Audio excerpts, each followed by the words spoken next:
This evening, your wife will arrive. You must go meet her. Jonas Callahan had never believed he needed a woman. But Nora stepped in, bringing laughter, steel, and eyes the color of flame, unsettling every old habit he clung to. On that winter night, fire cracked in the cabin, the space between them closing until breath met breath. Resistance gave way to yearning, silence to confession. Allow me to kiss you.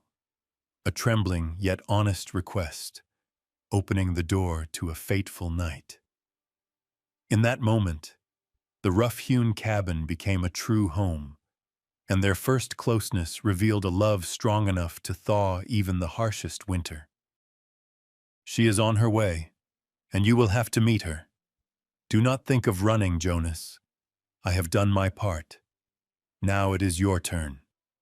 Martha Callahan stood with her arms crossed in front of Copper Creek's general store, her eyes sharp as a blade, her voice cutting like an order. A widowed woman of 40, she was not one for soft words, especially when speaking to her stubborn younger brother. Jonas Callahan tightened the strap of the salt sack on his shoulder, the broad line of his frame shifting under the heavy coat. He was tall, with a beard that shadowed a face weathered by sun and wind. Folks in Copper Creek often said, "Jonas looks more grizzly than man." Today that grizzly stood silent, gray eyes locked on his sister without a word of protest. Inside him, something struck like quiet thunder. She is on her way. A stranger, a woman from Missouri, riding hundreds of miles under the name of his wife. A marriage Jonas had never agreed to. Martha had set the wheels turning behind his back. Jonas Callahan, 34, had never imagined a day when he would be bound to marriage like a horse tied to a post. Since the years when his father and mother passed, he had chosen the high mountains, far from the town. There he had built his own cabin on the Bighorn slope. Pine logs fit snug, moss packed in the cracks, a roof of his own cut boards, a stone chimney sending smoke straight to the sky. That cabin was his fortress, a place kept only by the wind and the smell of smoke. Life there ran steady, turning like the seasons, mornings spent checking traps, noons splitting wood, afternoons fixing the porch, evenings of dried meat, beans, and a bitter cup of coffee. No one to disturb, no one to explain to. Silence was his truest companion. In town they whispered, "Callahan does not know how to smile." They called him the hermit of the mountain. Jonas never cared. As long as there was wood for winter and dried meat enough to stave off hunger, he needed nothing more. Only Martha, his sister, 4 years his elder, refused to let him live that way. She had said it time and again. "You need a real home, Jonas. A home not only of timber and stone, but with footsteps across the floor, a hand to light the lamp, someone seated at the table." Jonas had always answered with silence. Silence to dodge reproach. Silence to hide the truth that in the long winter nights, he sometimes felt the cabin too wide, the fire too lonely. But silence never won against Martha. "Do you hear me, Jonas?" Martha pressed, snapping him back to the present. "This afternoon, the stage will reach Copper Creek, and on it rides the woman who has agreed to be your wife. I have arranged the vows by letter. Now it is time for you to do your part." Jonas let out a sigh, low and rough as wind scraping a canyon wall. He did not ask her name. He did not ask why she had agreed. He only knew that from this moment, his quiet world was about to change. He turned away, striding out of town into the bite of early winter wind. In his mind rose the image of his cabin, the place he thought he could vanish into for life. But soon, a woman would step across its threshold, bringing her voice, her gaze, and changes he could not yet measure. Jonas Callahan, the man who once believed solitude was the only road, now stood on the edge of a battle unlike any snowstorm or wild beast he had ever faced, a battle with the presence of a wife. An autumn sun slipped weak across the wooden roofs of Copper Creek. The main street stretched narrow, with only a few shops, a small chapel, and the stage stop, where every eye in town fixed as the dust-covered coach from the east rolled in. Jonas Callahan stood waiting. His coat was buttoned tight, hat brim pulled low, his tall frame hard to miss in the gathering crowd. He hated standing there, hated the curious stares, hated the bustle that had no place in his life. But Martha had forced him.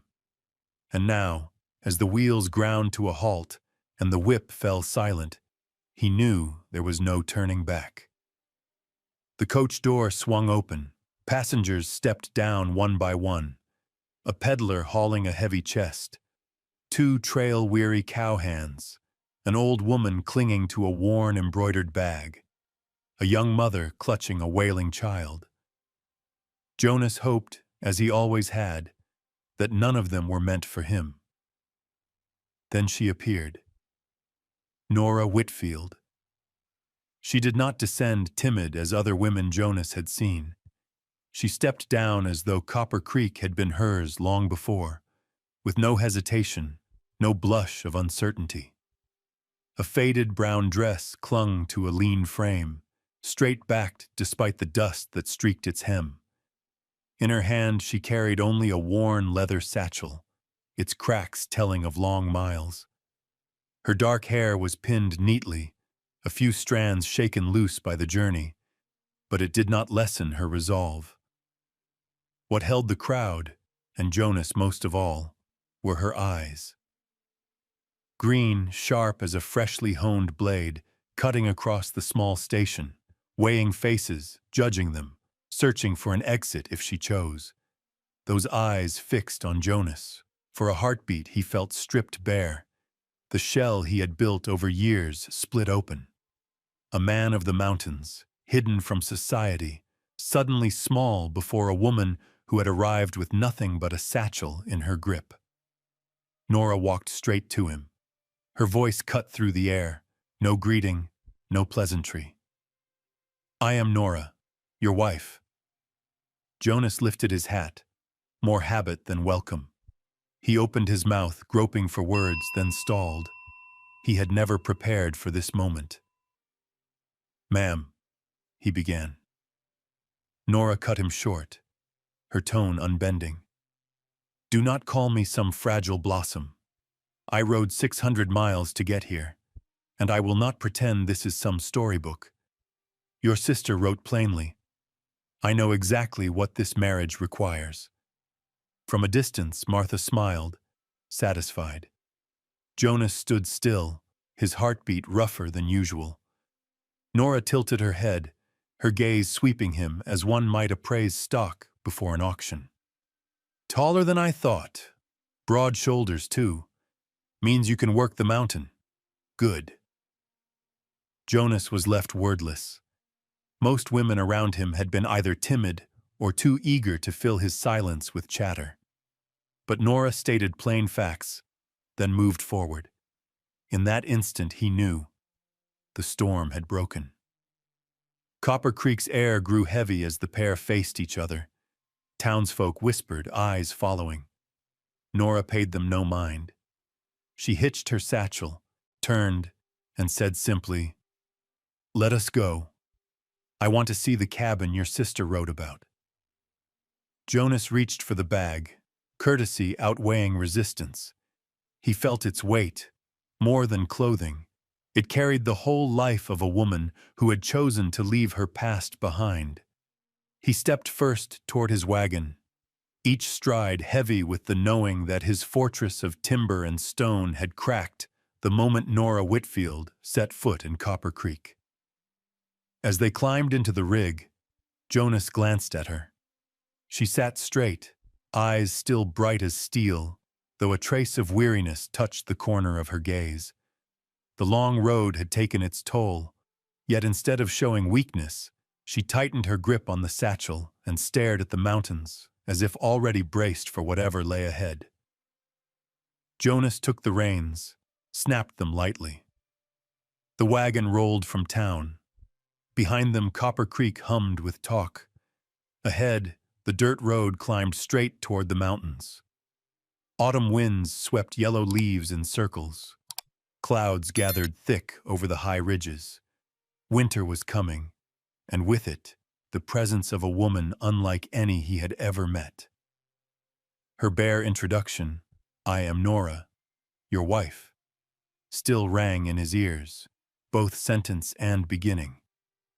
Tonight, in a cabin once filled only with wind and crackling fire, there would be footsteps, breath, and those green eyes fixed squarely on him.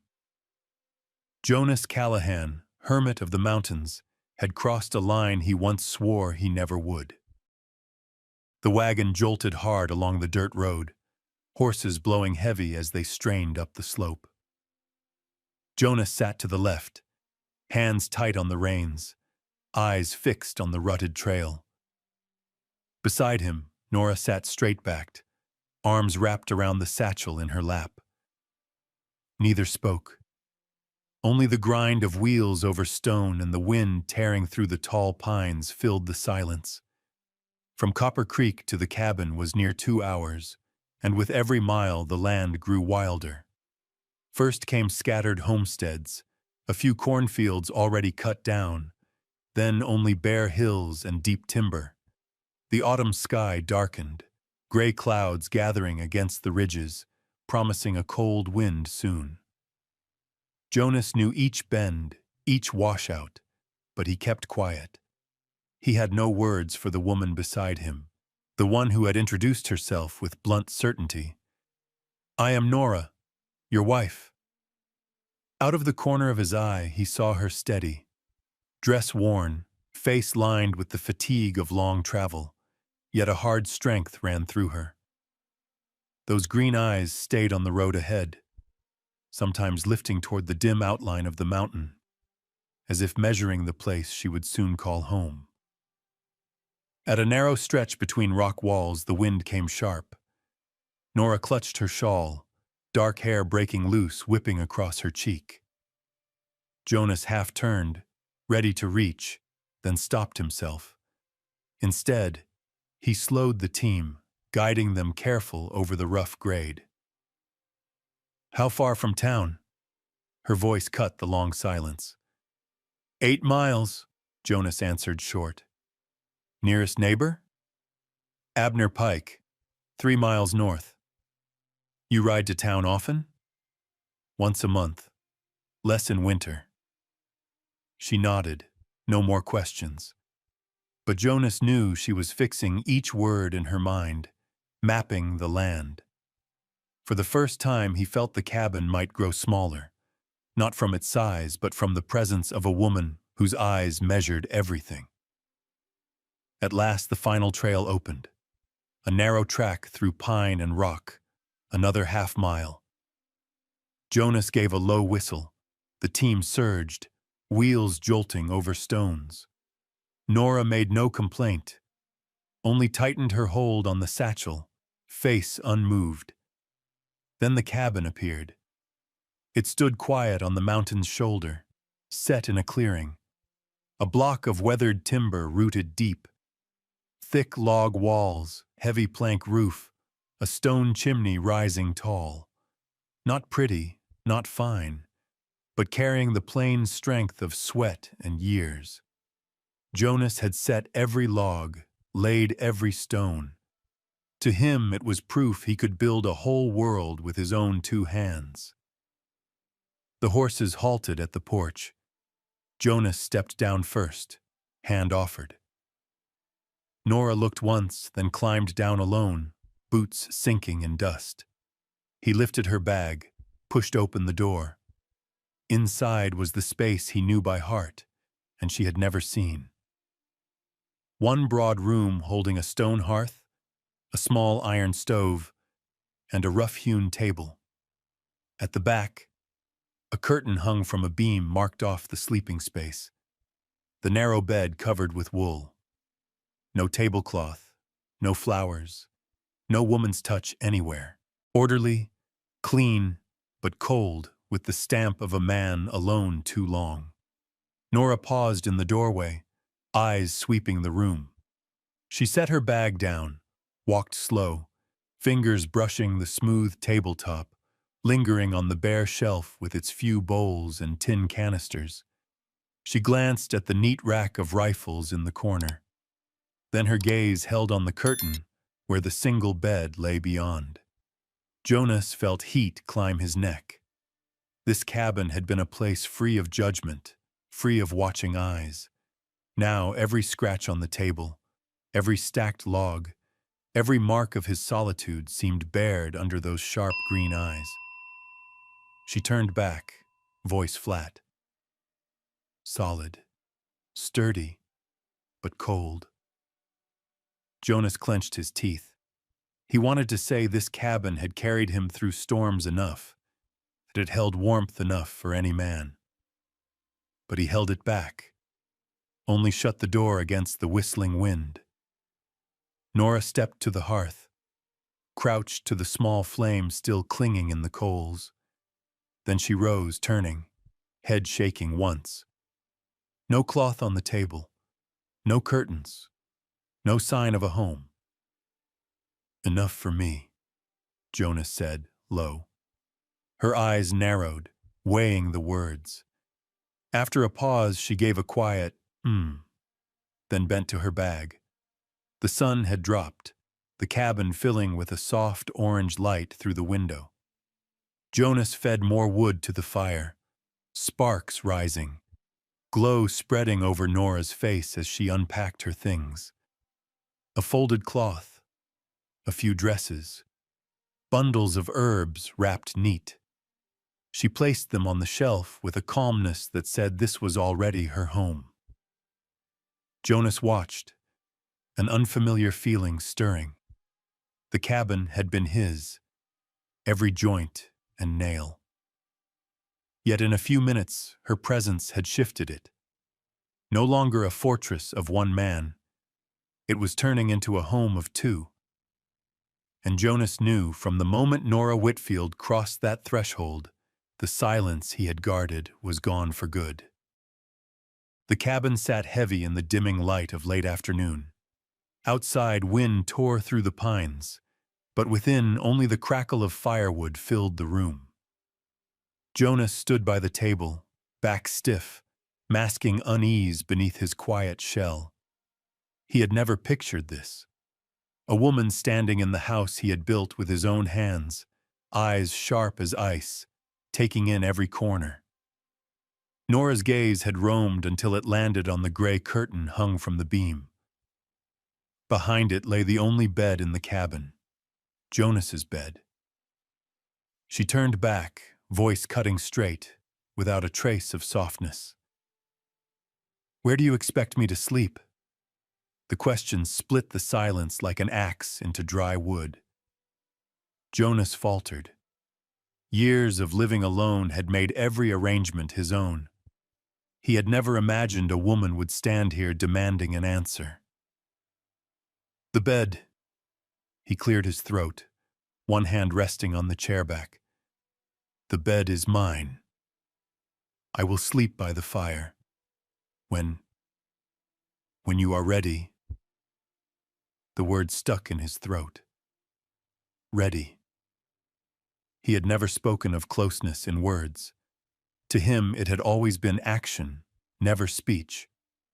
Nora did not wait for him to finish. Her reply came quick, certain, as if rehearsed. "Wrong. This is not only your house. It is ours." Firelight leapt in her eyes, making them flare brighter. No blush, no pause. Only a plain claim to her place in this space. Jonas felt the heat rise in his neck. He had faced bears, storms that split the trees, yet here he was unsettled by a woman who, within hours, declared equal ground in a home he had raised alone. She wasted no breath waiting for his answer. She dragged her satchel to the curtain, set it by the bed, then turned, arms crossed. "I am not a lodger. I did not come here to sleep by the hearth like a beggar. You may think this marriage is a bargain, but from this day we share space and burden. I have no habit of standing aside." Her words fell like nails driven into the cabin floor. Jonas felt the planks shift beneath his boots, not from the mountain, but from the weight of her certainty. He drew breath, ready to say the cabin had been enough for him, that he had needed no one, that Martha had forced it all. But silence held him. For in Nora's eyes burned something he could not dismiss. Resolve, cold and unyielding, far from the foolishness of others who had passed through his life. They faced each other, a few steps apart. The fire behind Jonas cast his shadow long. Nora stood firm, her figure sharp and steady. Between them, a space crowded with words unspoken. Jonas gave a slow, heavy nod. "Fine," he said, voice rough. "Ours." It was no full surrender, only the admission that the battle had begun. That night, they shared their first meal beneath his roof. Jonas boiled beans with smoked meat, the same fare that had carried him through winters. Nora sat across, watching every movement. When the bowl was set before her, she tasted once, offered no comment. The silence between them was not the old, quiet Jonas knew. It was thicker, pressing, as though waiting for a spark. He found the beans harder to swallow than ever before. Nora ate steady, her eyes still circling the room. When the meal was done, she rose, brushed her skirt, and walked straight to the bed. No glance for permission, no second look. She drew back the curtain, set her satchel down, then turned. "Tomorrow I will go to town. This cabin needs more than what you have." Jonas opened his mouth to argue. 8 miles was no simple matter, but closed it. The line of her back, slim but straight, told him she was not one to bend. Night fell. Wind pressed hard against the roof, the pines outside groaning. Jonas lay on a blanket near the hearth, listening to the even breath of Nora drifting from the bed. For the first time in years, the cabin held more than one. He turned his back to the fire, eyes open in the dark. He could not name what stirred in him, anger, worry, or some stranger feeling. Only this was clear. A woman had claimed, with steady words, "This is our home," and he had not refused her. Outside, the first snow of winter began to fall, and with it, the deepest trouble of Jonas Callahan's life took root. The first morning after Nora stepped into the cabin, dawn broke in a pale blue glow through the glass pane, catching specks of dust afloat in the air. Jonas was used to waking in absolute silence, only the whistle of wind in the trees and the groan of timber in the cold. But today that silence was pierced by new sounds, the faint clink of pans, the smell of butter melting, and the rich scent of coffee filling the room. Jonas pushed up from the blanket near the hearth and found Nora at the iron stove. Her brown dress was plain but neat, her hair pinned, hands moving quick as she turned batter in the pan. On the table, the coffee tin, set on the left for 8 years, was now on the right, beside the salt. A small change, yet it stopped Jonas cold. "Easier to reach there," Nora said, without turning, as though she had read his thoughts. Jonas gave no reply. He sat at the chair, gray eyes steady on her movements, his scarred hand tightening into a fist on his thigh. He had always known where that tin sat, even in the dark.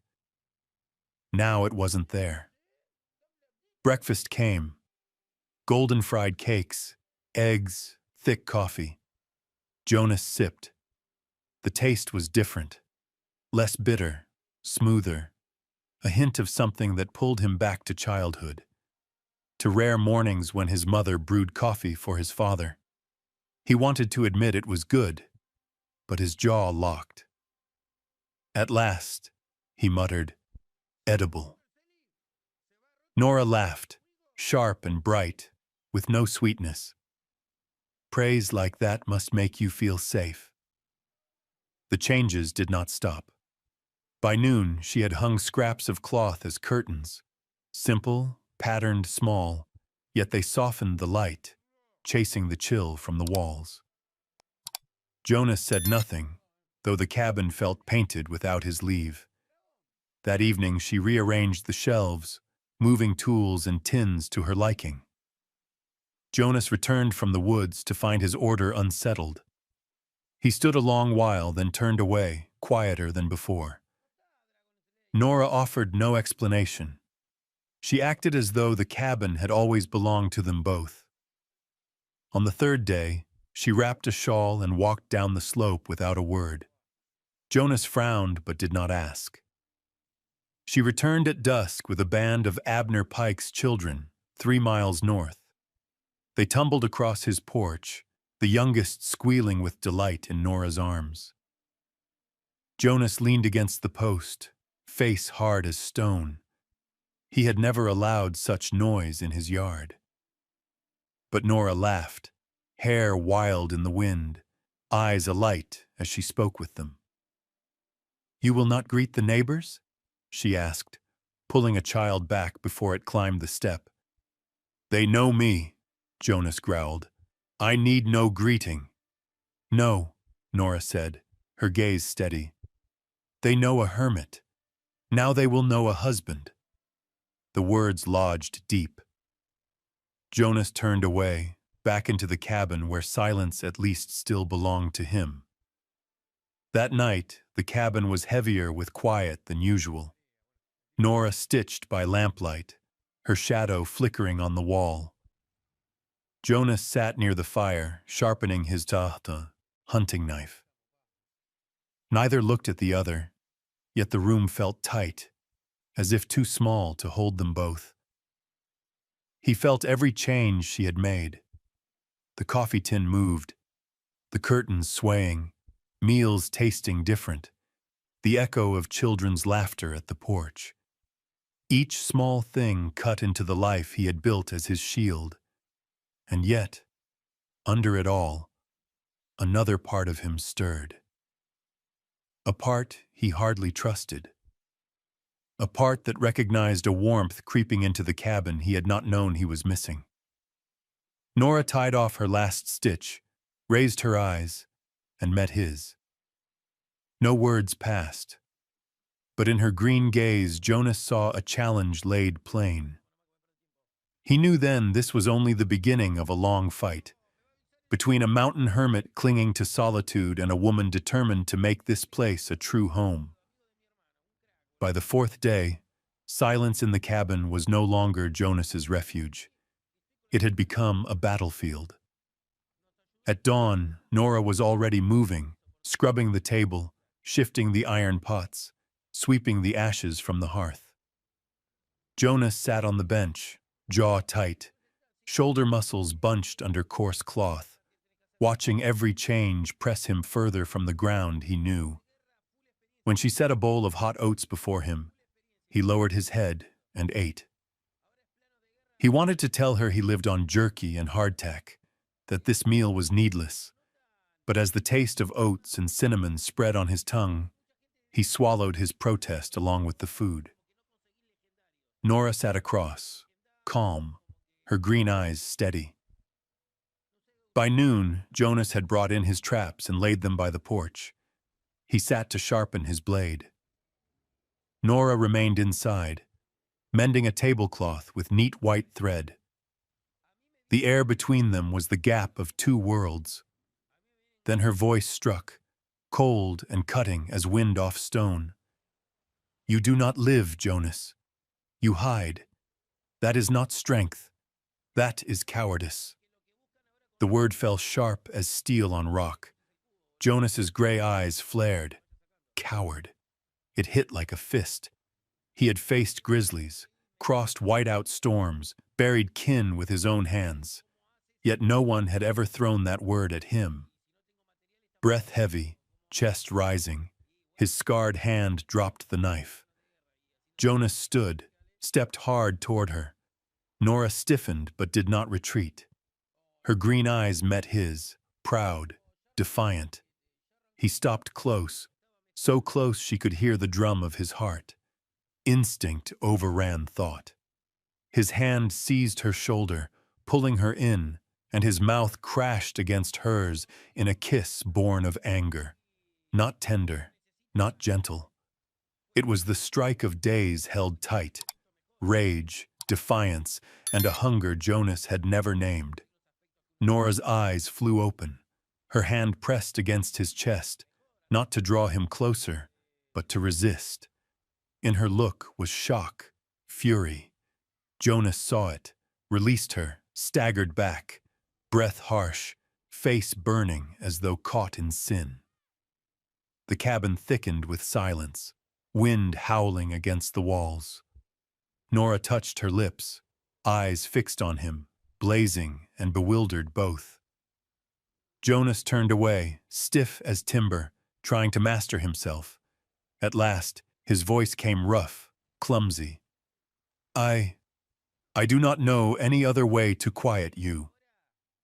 Nora's lips trembled, her gaze fierce, but she gave no outburst. She turned her back, bent again to her sewing, hand steady though the cloth quivered. Jonas stood in the center, the fortress he had built now a cage of breath and unyielding stares. He dropped into the chair, fists clenched, heartbeat hammering. It was no longer anger alone. He had tasted Nora's breath, felt the fire in her body, and now silence was more unbearable than any storm. That night they ate in tension. Jonas chewed on dried meat. Nora spooned soup, eyes down, neither looking at the other. Yet both knew a line had been crossed. Jonas lay near the hearth, staring at the beams above, Nora's words echoing. You do not live. You hide. That is cowardice. Behind the curtain, Nora clutched her blanket, lips still burning. Her heart beat wild, and she could not tell if it was fury or something else stirring. Between them, the fire leapt higher, as if fed by the unspoken strain swelling inside that cabin. Between a brooding hermit and a woman bent on breaking every wall he had built. In the days after that fierce kiss, the cabin settled into a strange half-tension, half-truce. Jonas and Nora never spoke of it.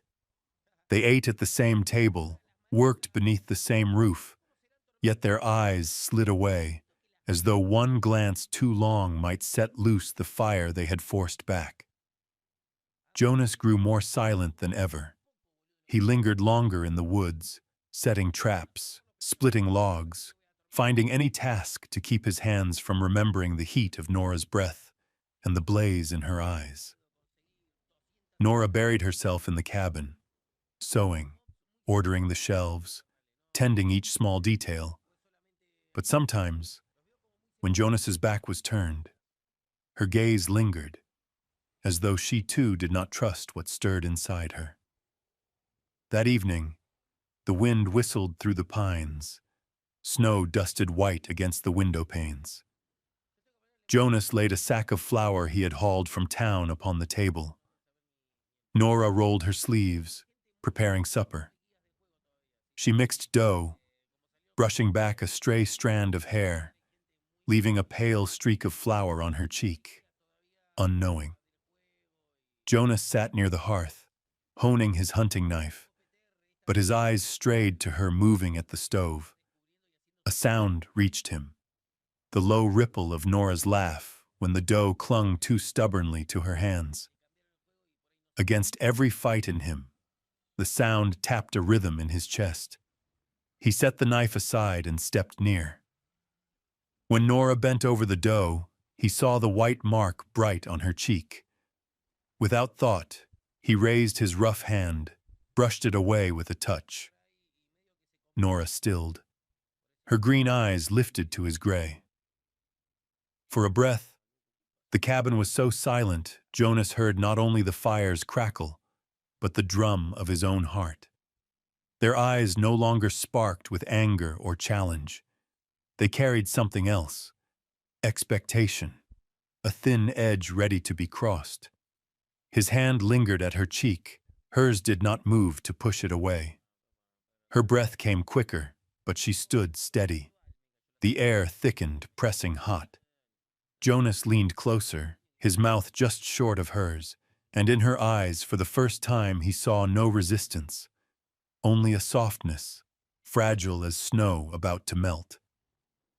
Then the door slammed wide. Cold wind burst in, snow swirling. Jonas stepped back. Nora jerked around. Framed in the doorway stood Abner Pike, cloak rimed in frost, face drawn, eyes wild. "Jonas, thank God you're here!" His voice broke, ragged. "It's Tommy. He's fallen through the ice. I pulled him out, but he's near frozen, lips blue. I don't know what to do. Can she—" His eyes shot to Nora, pleading. "Can she help?" The moment shattered. Nora grabbed the cloth satchel always at hand, her herbs, bandages, small vials from Missouri. She threw on a wool scarf, voice steady as stone. "I'm coming. Bring blankets, Jonas." Jonas didn't pause. He snatched 2 thick wool throws and followed. In seconds, they were all rushing into the dark, leaving the cabin's fire burning alone. The night was black, snow piling underfoot. Horses pounded hard down the slope, steam flying from their nostrils. Jonas gripped the reins, eyes straining against the storm. Abner sat behind, hands shaking, whispering prayers. Nora clutched her satchel, gaze locked forward. No fear, only resolve. And Jonas knew then, her steel was not only to challenge him, but to face the raw dangers of the frontier. At Abner's house, the door was flung wide, heat spilling out. But inside, fear hung thick. 8-year-old Tommy lay bundled in blankets, shivering, lips purple, breath shallow. Nora dropped to her knees at the bedside, opening her satchel. Her words came firm and quick. "Abner, heat more water. Jonas, stoke the fire, heat stones. We can't shock him, warm him slow." Jonas asked nothing. He piled wood high, fire roaring, filled cloth with hot stones, set them where she pointed. Hours stretched as they worked in rhythm. Nora pressed cloths, checked breathing, spooned herbal tea. Jonas kept the fire strong, shifted the boy in his arms when needed. Abner wept, prayed, obeyed. At last, color returned to Tommy's face, trembling eased, breath steadied. Nora wiped sweat from her brow, voice husky but firm. "He'll live. Keep him warm through the night. Small sips of water. By morning he'll be through." Abner dropped to his knees, clutching her hand, words of thanks spilling broken. Jonas watched, something rising in him he had no name for. Pride, awe, a stirring he could not push away. By the time they returned, dawn edged the sky. Snow lay thick on their cloaks, their hair. They rode silent, only hooves and wind filling the world. But it was not the silence of anger, nor of retreat. It was the quiet of 2 who had stood together in a fight, and held fast. When the cabin came into sight, Jonas turned, just once.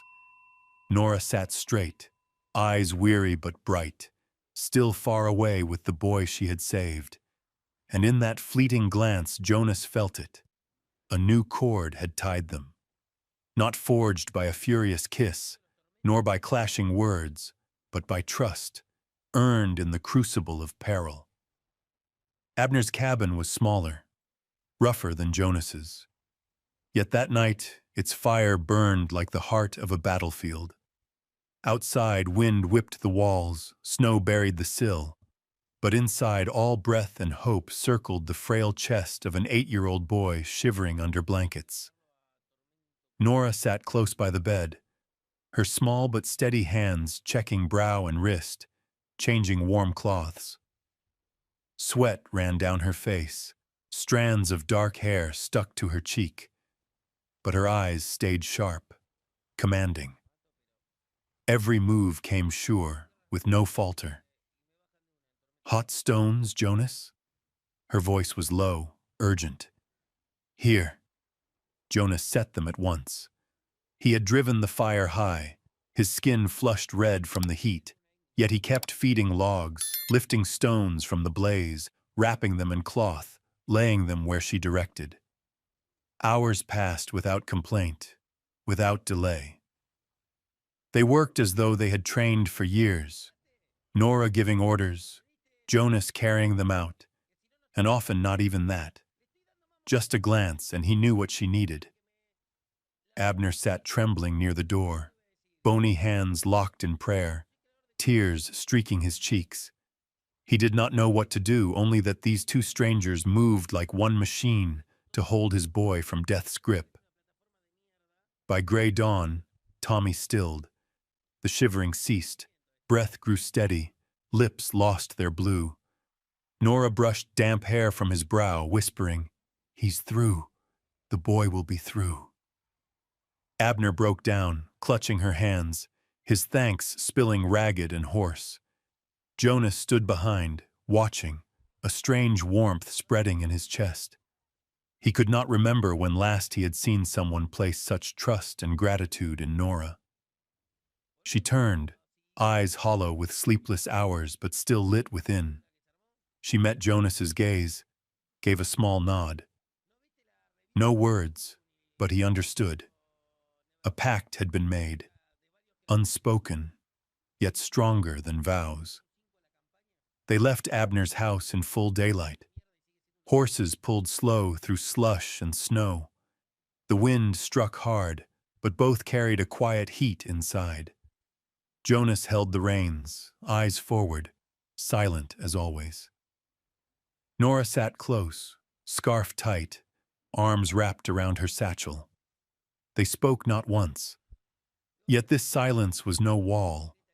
It was a thick quilt, covering them both, their breaths mingling in the cold. Now and then Jonas glanced at her. She rested with eyes closed, pale with weariness, yet peaceful.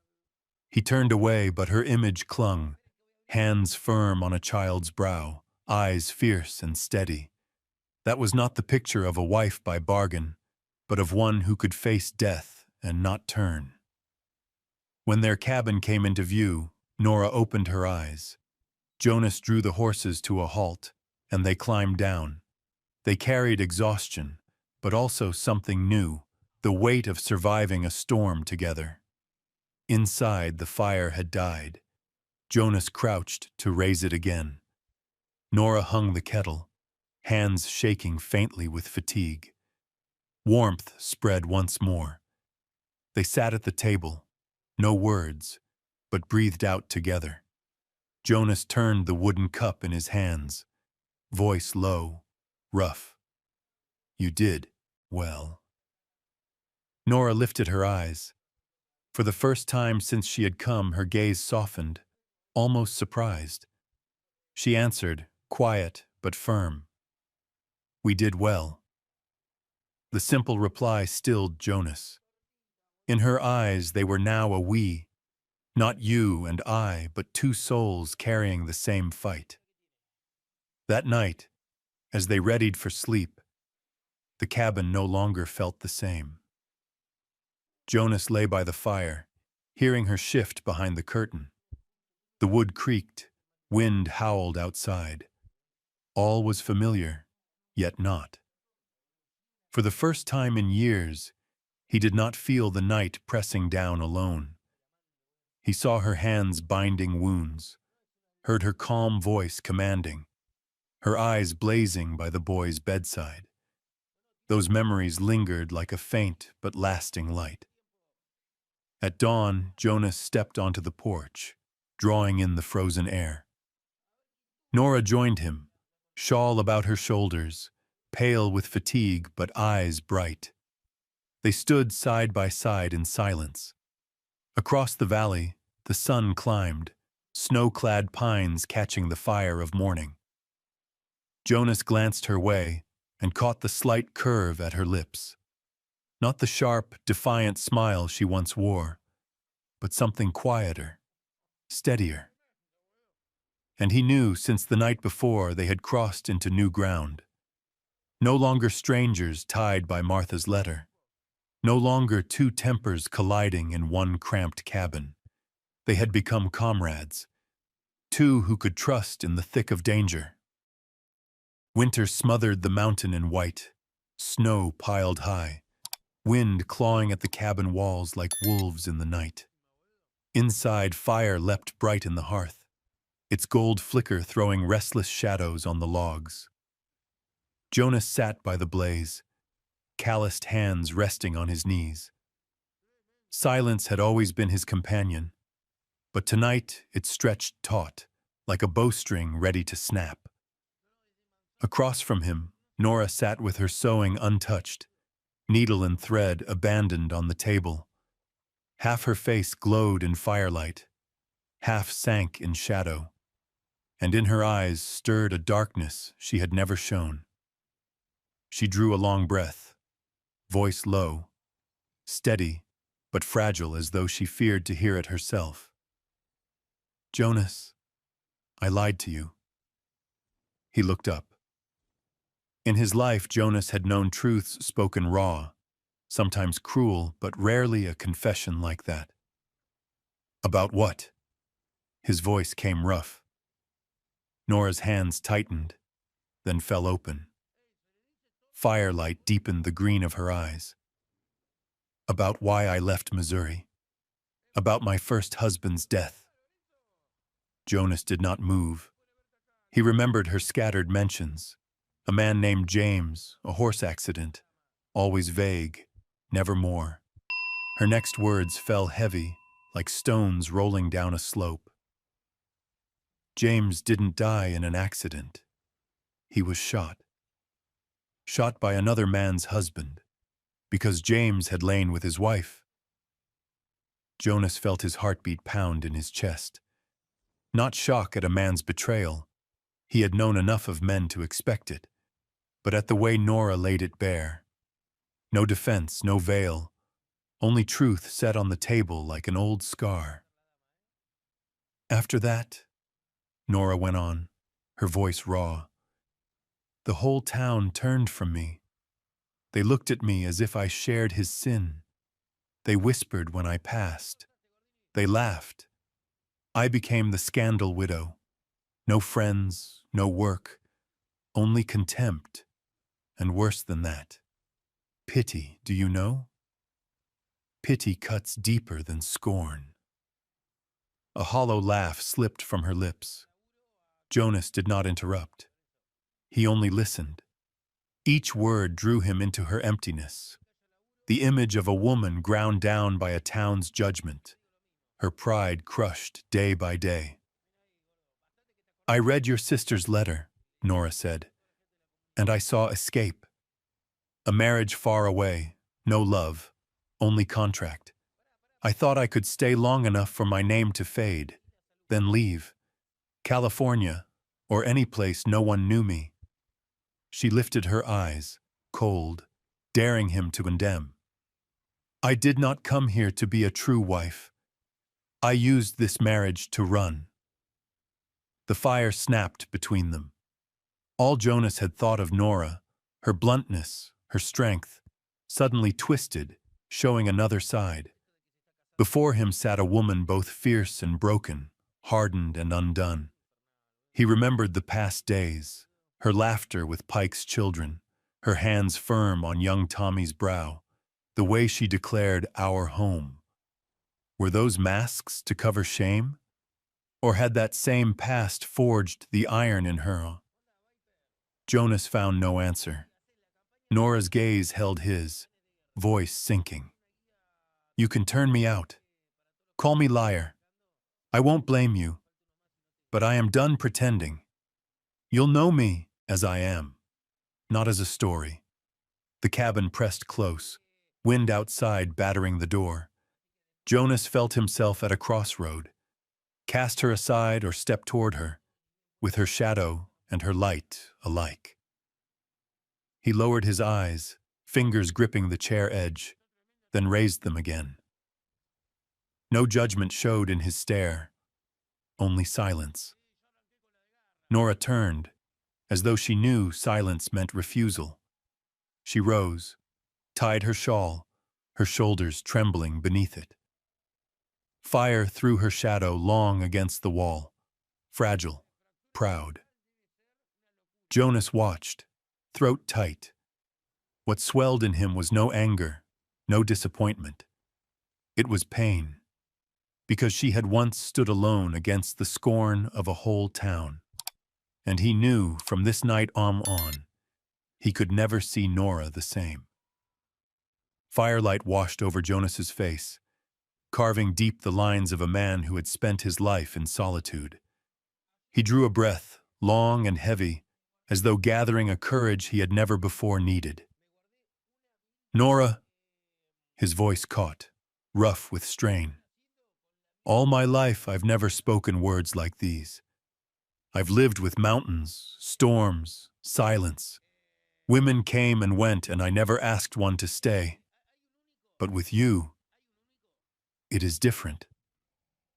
His hands clenched, then fell open, the gesture of a man admitting weakness rare to him. His gray eyes fixed on hers. No one has ever made me feel this way. You've made this house different, made even silence less cruel. I don't want to go back to nights with only the wind howling in the trees. I want to hear your voice and see your eyes when you step into the room. No, I am not alone. His tone dropped, near to breaking. If I asked you to stay, if I begged you not to leave, would you? Nora turned fully, tears shining at the corners of her eyes, though her lips trembled into a smile. Jonas Callahan, she whispered, voice breaking. Do you think you're the only one who's changed? I came here running, looking for a place to hide. But from the moment I stepped inside this cabin, nothing was the same. You are not like any man I've known. No lies, no sweet words to mask the truth. Only honesty, raw as the stone itself, and a heart you don't even know you carry. She stepped close, standing before him, her green eyes bright with tears and fire both. If you want me to stay, then I want to. Not because I need shelter, because I need you. The space between them broke apart. No longer a battleground, the cabin became a refuge where two hearts had finally found each other. Jonas lifted a rough hand to her cheek, whispering, trembling at the nearness. Then let me kiss you, not to silence you, not to end a fight, but because I want to, because you want it too. Nora nodded, lashes wet, trembling. Yes, I want it. Jonas bent. The kiss came slow, tender, no force, no fury. It was a vow, an offering. His hands cupped her face, scarred fingers shaking against her softness. Nora leaned in, eyes closed, letting herself melt into the gentleness she had not dared hope for. Neither knew when their steps carried them toward the bed. Breath mingled, cloth fell away, layer by layer. Jonas's large hands were clumsy, unused to such care, but always he paused, waiting for her eyes, her nod. "Are you sure?" Nora whispered, voice shaking. "Sure," Jonas rasped, "but only if you are too." Their eyes met, and that was answer enough. What followed was no longer two strangers fumbling, but two souls meeting after years of absence. That night, the cabin knew no silence. The wind outside became backdrop to the sound of breath, to murmured words, to the union of bodies long starved but long restrained. They came together not to claim, but to choose. Nora wrapped her arms around him, head against his chest, listening to his heart drum steady. Jonas held her close, the emptiness in him filling piece by piece. When the fire burned down to coals, they lay wrapped beneath wool. Jonas slept deeper than he could recall. Nora shifted once, whispering into the dark, "Thank you for not leaving me." Jonas pulled her nearer, answered rough but sure, "Never, not ever." The word arrangement died that night.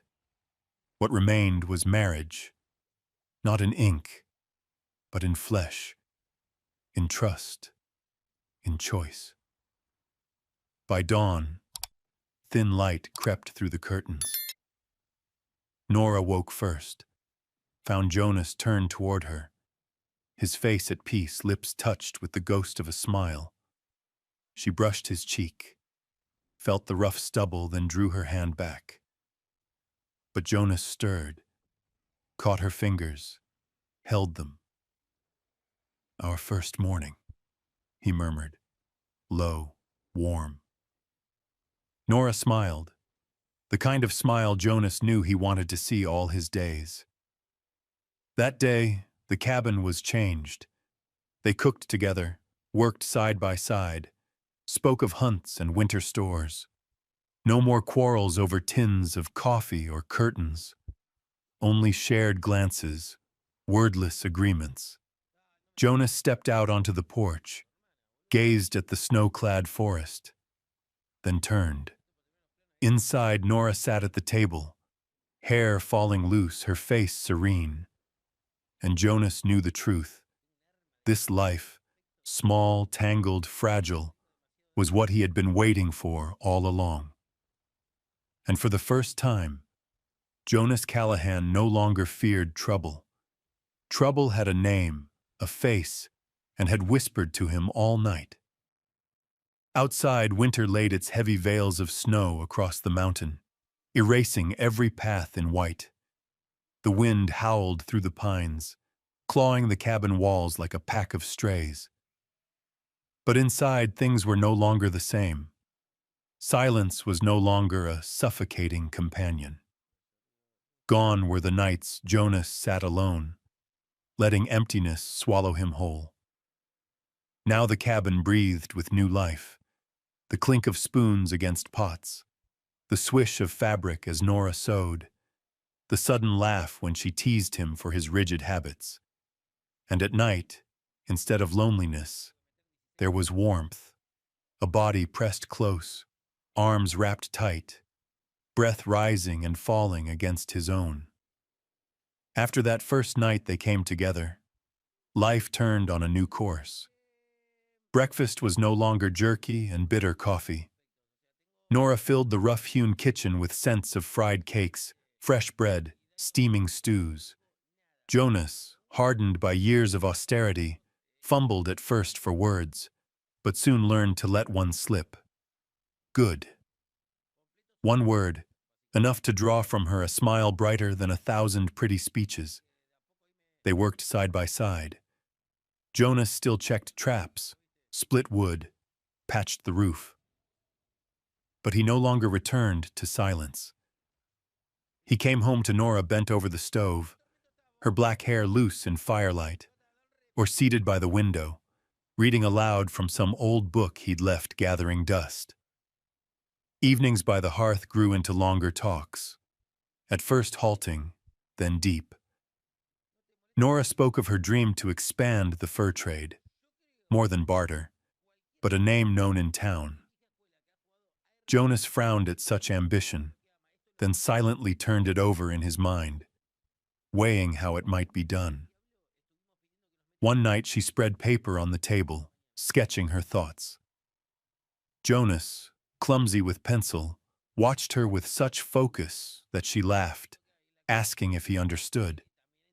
He nodded, answering only, "Enough to know I won't stop you."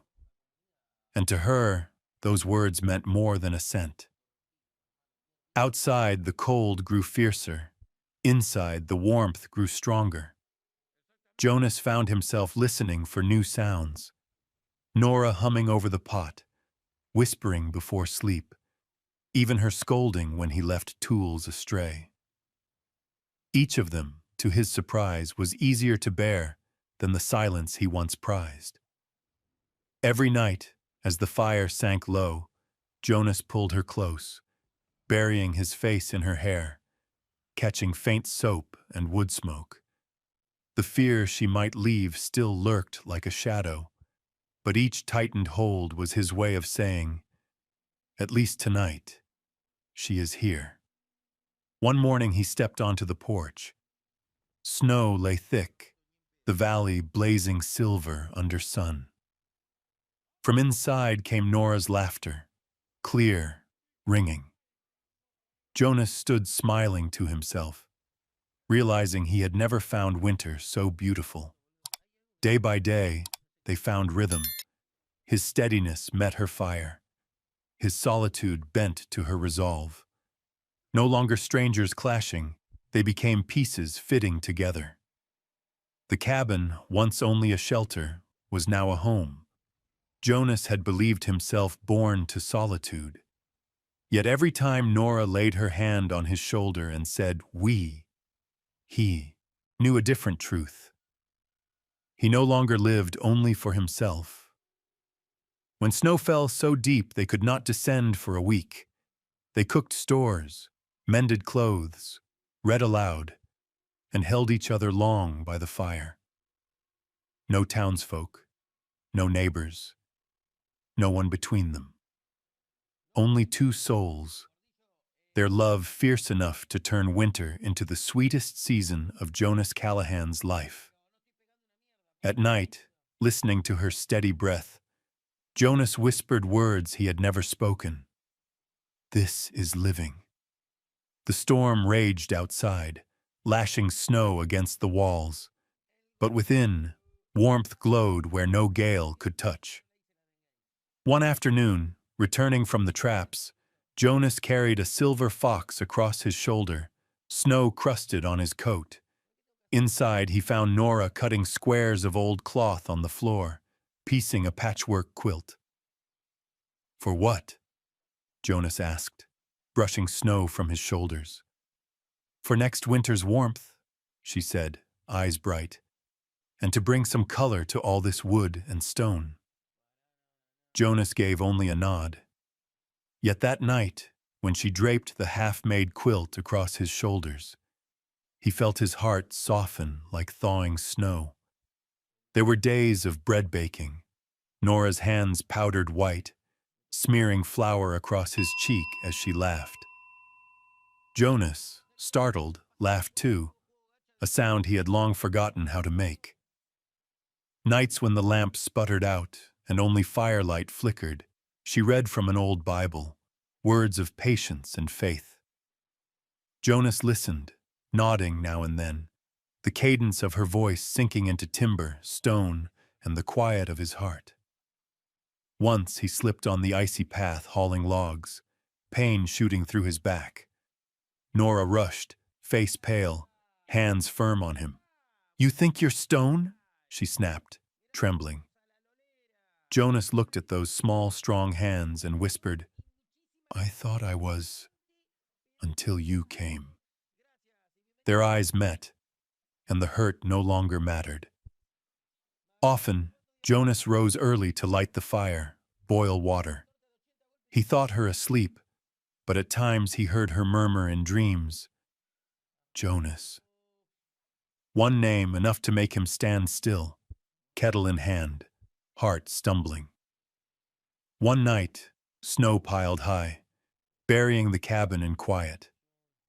Nora sat by the window, gaze far away. Jonas joined her. She asked softly, "Do you fear it? That one day I'll leave?" He was long silent. He wanted to say yes. Instead, he took her hand, pressed it to his chest. "I fear it. But the more I fear, the more I know I want you here. And if you choose to stay, no storm can break me." Nora said nothing, only rested her head to his shoulder. In that silence, Jonas understood. That winter, the cabin became the place they learned to breathe together, not only sharing chores or fire, but carving a life in each moment. Jonas once thought love a luxury for others, but one night, as Nora slept in his arms, lips curved in a dream, he saw the truth. Love was not the storm, but the quiet details like this. On a late winter morning, snow melted from the eaves, drops falling steady. Jonas carried Nora out to the yatahang porch, wrapped in blankets. They watched sunlight break through pines, ice glittering like jewels. "Beautiful," Nora whispered. "Aye," Jonas answered, eyes still on the valley. Then he turned, spoke low, "But not as beautiful as knowing, when spring comes, you'll still be here." Nora squeezed his hand. No words needed. And in that light, winter ended. Not by thaw alone, but by a love rooted deep. Spring crept back onto the Wyoming mountain, marked first by meltwater trickling down the rocks, fresh grass pushing through damp earth, and birdsong threading the pines. After a harsh winter softened by love, Jonas Callahan stepped onto the cabin porch and breathed deep. The air was moist and sweet with new soil, so different from the dry, biting cold that had ruled for months. Nora stood beside him, her hand resting on the curve of her belly. Her green eyes glimmered with a secret joy. She smiled when she caught Jonas watching, and he turned away, awkward as if he had been caught hiding something. But the truth could not be hidden. A child was coming. That spring, life on the mountain grew busier. Together they expanded the fur trade, hauling pelts down to Copper Creek more often. Word spread quickly. Fur handled by the Callahans was finer, tougher, and lasted longer than any other. Buyers even climbed the mountain trail to reach their cabin. But Nora would not stop there. One evening she unrolled paper across the table, sketching bold new plans. "We'll raise stock, just a few to start. The valley grass will feed them." Jonas frowned, his cautious nature bristling. Yet when he saw the light in her eyes, he knew it was no fantasy. She was looking to the future, not only theirs, but the child's.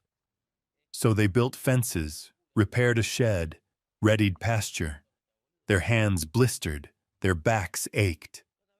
But each evening when Nora brought water and laid her warm hand on his shoulder, Jonas felt the work turn into something else, a pride he had never known.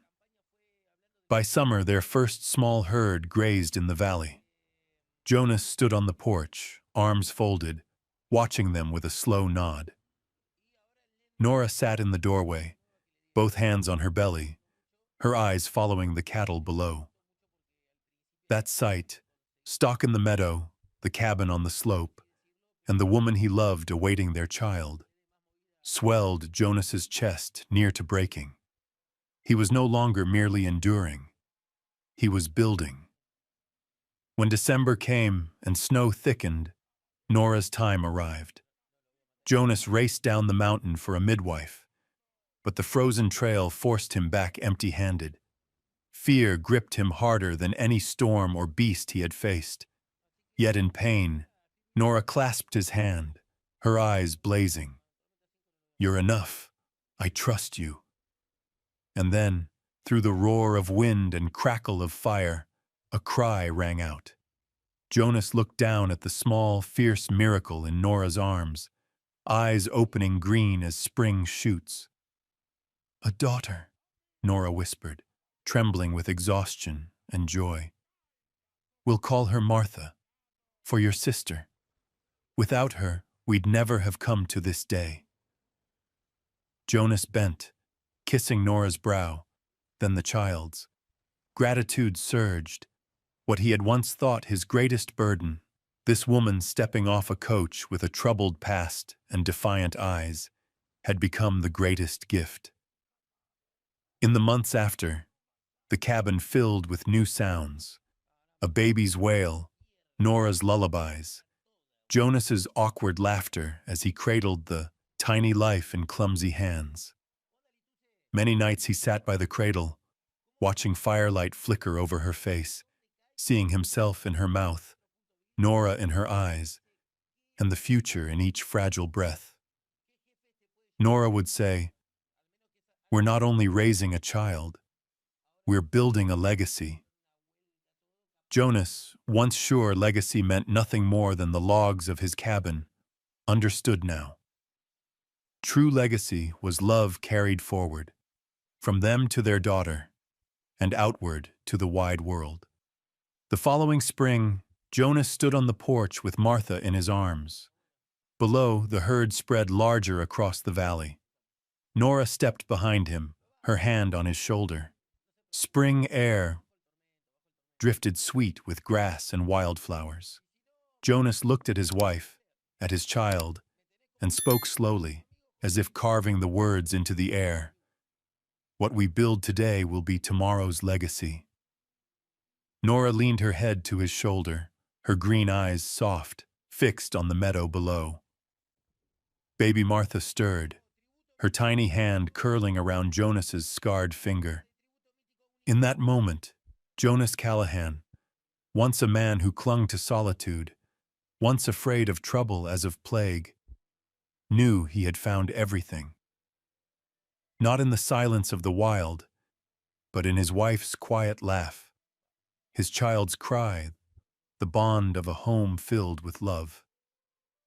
Winter had ended, but for Jonas and Nora it was more than a season gone. It was the first season of love, when a man hardened by loneliness learned to open his heart, and a woman marked by old wounds found shelter at last. The cabin on the mountain was no longer a refuge against storms. It was a home alive with firelight, laughter, and hands clasped together. Youth would fade, strength would wear, but one thing would remain: the legacy built with patience and love. As Jonas once said, "What we build today will be tomorrow's legacy." Dear friends, does this tale stir a memory in you of some winter long ago when love came late yet still warmed your heart? Share your thoughts below. If the story has touched you, please like, subscribe, and tell us where you are listening from. We'll meet again in the next Wild West love story.